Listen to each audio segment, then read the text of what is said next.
سبق میں تھوڑا سا اور آگے بڑھیں گے اور اب بات کریں گے اللہ تعالیٰ کے قرضوں کی ادائیگی کے بارے میں۔ جی جناب، تو میت کے ذمہ بندوں کے جو قرض رہ گئے ان کی بات ہم نے کی۔ اللہ تعالیٰ کے قرض یعنی حقوق، واجبات اور فرائض جو رہ گئے ہیں، مثلا نمازیں قضا ہوتی ہیں، روزوں کا فدیہ ہوتا ہے، زکوٰۃ کی قضا ہوتی ہے، حج کی قضا ہوتی ہے، صدقۃ الفطر ہوتا ہے، نذر یا کفارہ وغیرہ ایسا رہ گیا جو میت نے ادا نہیں کیے، تو ان کا حکم یہ ہے کہ اگر بندوں کے تمام قرضے ادا کرنے کے بعد ترکے میں کچھ مال باقی رہے اور میت نے اللہ کے ان حقوق کو ادا کرنے کی وصیت بھی کی ہو تو اس بچے ہوئے مال کے 1/3 میں سے ان حقوق کو ادا کیا جائے۔ اگر 1/3 میں وہ پورے نہ ادا ہو سکے تو جتنے ادا ہو سکے وہ ادا کر دیا جائے۔ 1/3 سے زیادہ مال خرچ کر کے ان کو ادا کرنا وارثوں پر لازم نہیں ہے، کیونکہ باقی 2/3 مال جو ہے وہ ورثہ کا ہے، وارثوں کا ہے۔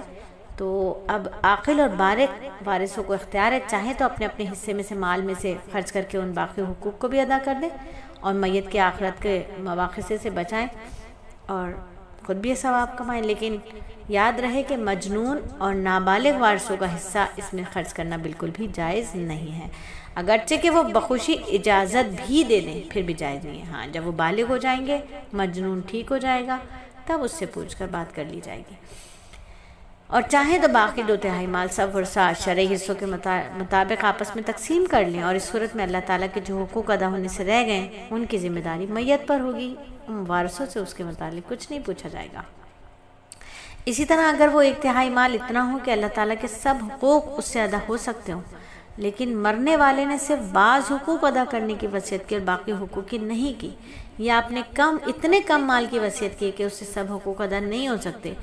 مثلا 1/3 مال صرف 2000 تھا جس سے سب حقوق ادا ہو سکتے تھے، لیکن میت نے ان حقوق میں سے صرف 1500 روپے خرچ کرنے کی وصیت کی، تو ورثہ پر ادائیگی صرف وصیت کی حد تک لازم ہے، پورے 2000 خرچ کر کے ان سب حقوق کو ادا کرنا لازم نہیں ہوگا۔ البتہ مرنے والا پورے حقوق کی وصیت نہ کرنے کے باعث گنہگار ہوگا۔ تو خلاصہ یہ ہوا کہ بندوں کے قرضوں اور اللہ کے قرضوں، اللہ کے حقوق میں 3 فرق ہے۔ نمبر 1، بندوں کے قرضوں کا ادا کرنا میت کی وصیت پر موقوف نہیں، وہ وصیت کرے یا نہ کرے قرض ادا کرنا ہوگا، ٹھیک ہے۔ وصیت نہیں بھی کی تب بھی تجہیز و تکفین کے بعد اس کا ادا کرنا فرض ہے، اور اللہ تعالیٰ کے حقوق کا ادا کرنا میت کی وصیت پر موقوف ہے، وصیت نہ کرے تو ان کو ادا کرنا وارثوں پر لازم نہیں ہے۔ اچھا، دوسرا فرق یہ ہے کہ بندوں کا قرض ادا کرنے میں کوئی حد نہیں تھی، تجہیز و تکفین کے بعد سارا ترکہ بھی اس میں خرچ ہو جائے تو خرچ کر کے ادا کرنا فرض ہے۔ اللہ تعالیٰ کے حقوق کو بندوں کے تمام قرضوں کے بعد جو ترکے میں بچے گا اس کے صرف 1/3 میں سے ادا کرنا فرض ہے، 1/3 سے زیادہ خرچ کرنا ورثہ پر لازم ہے۔ تیسرا فرق، اللہ تعالیٰ کے حقوق کا ادا کرنا اسی صورت میں فرض ہے جبکہ بندوں کے تمام قرضے ادا ہو چکے ہوں۔ تو اب ذرا ایک تنبیہ بھی سن لیجئے کہ قرض کی اس دوسری قسم یعنی اللہ تعالیٰ کے مالی حقوق کی ادائیگی چونکہ وصیت پر موقوف ہے،